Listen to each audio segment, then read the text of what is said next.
Hey guys, I'm Surbhi and once again welcome to my channel Key Differences. Today in this video lesson, we are going to discuss the barriers to effective communication. So friends, let's get started.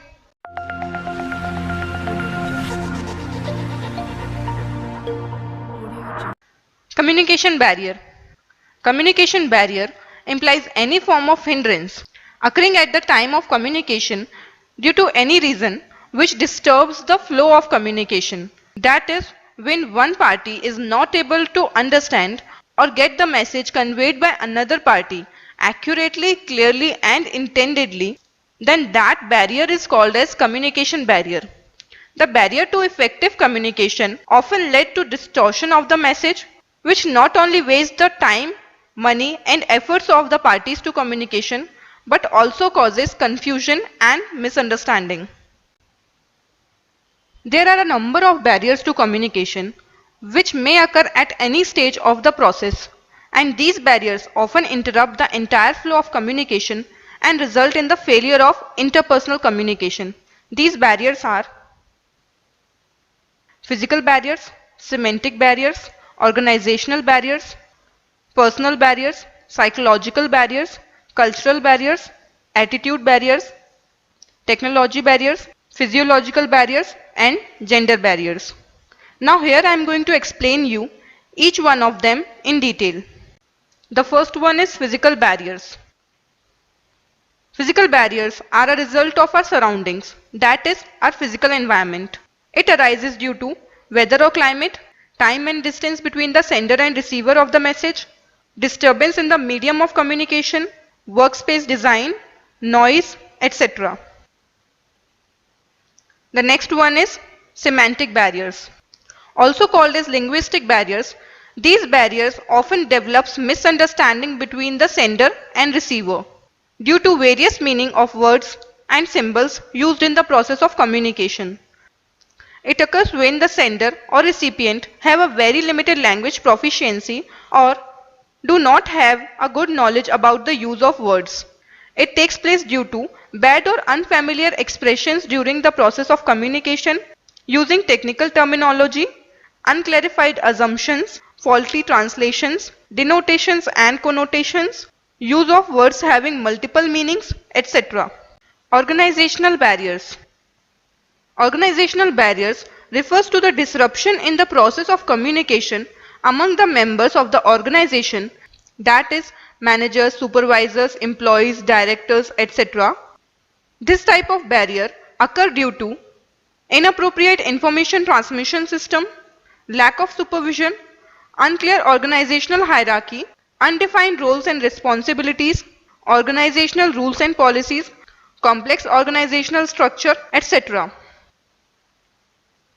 Personal barriers. Personal barriers are the factors personal to the sender or recipient of the message, like life experiences, emotions, behavior, attitude, etc., that stops a person from communicating rationally. These barriers arise out of lack of listening skills, selective attention or perception, lack of knowledge, lack of vocabulary, and unwillingness of the sender or recipient to communicate. Psychological barriers.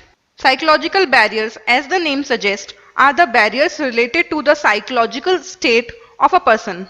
That is, attitude, point of view, perception, emotion, opinion, status consciousness, and so forth. It is also known as emotional barriers. It is caused by lack of attention, premature assumption, poor retention power, distrust between the communicators, defensiveness, suspicion of intention, jealousy and anxiety. Next is cultural barriers. You might have noticed that when a person possesses knowledge of different cultures, he or she can communicate effectively and better than others with the people belonging to another culture. Due to the difference in culture of parties to communication, words and symbols may be understood in a different way as intended, which causes miscommunication. Attitude barriers. Attitude of a person also affects the process of communication.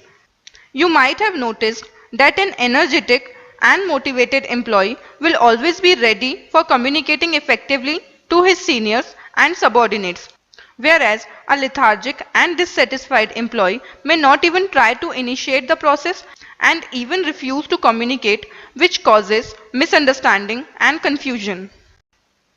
Technology barriers. Technology has helped the people to communicate faster and better than before, both within the organization and outside the organization.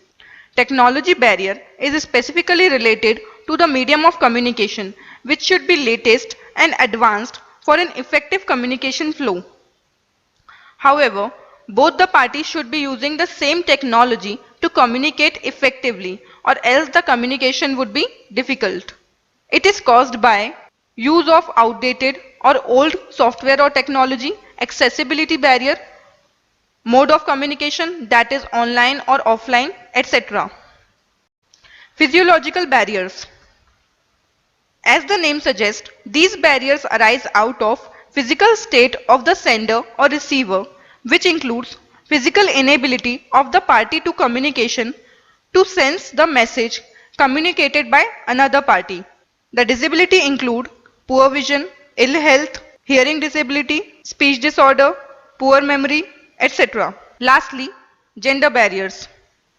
There is a huge difference in the way men and women communicate. That is, men usually talk in a logical and straightforward way, whereas women use both logic as well as their emotions when they talk.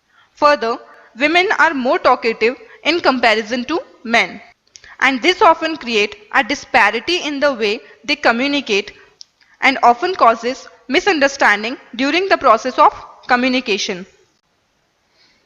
Overcoming barriers to effective communication. There are certain ways which can help in overcoming the barriers to communication, and thus it prevents confusion and misunderstanding to take place between the sender and recipient of the message. Now come, let's discuss those ways. Employee orientation. The new joinees should be informed about the company's plans, policies, procedures and authority relations during the process of orientation, and in this way conflicts and misunderstanding can be avoided to a great extent. Developing good interpersonal relations. Good interpersonal relationships should be developed and maintained in the organization, which helps in accomplishing goals. For this purpose, status differences should be shelved, suggestions and valid criticism should be appreciated. Active listening. Active listening is a key to effective communication.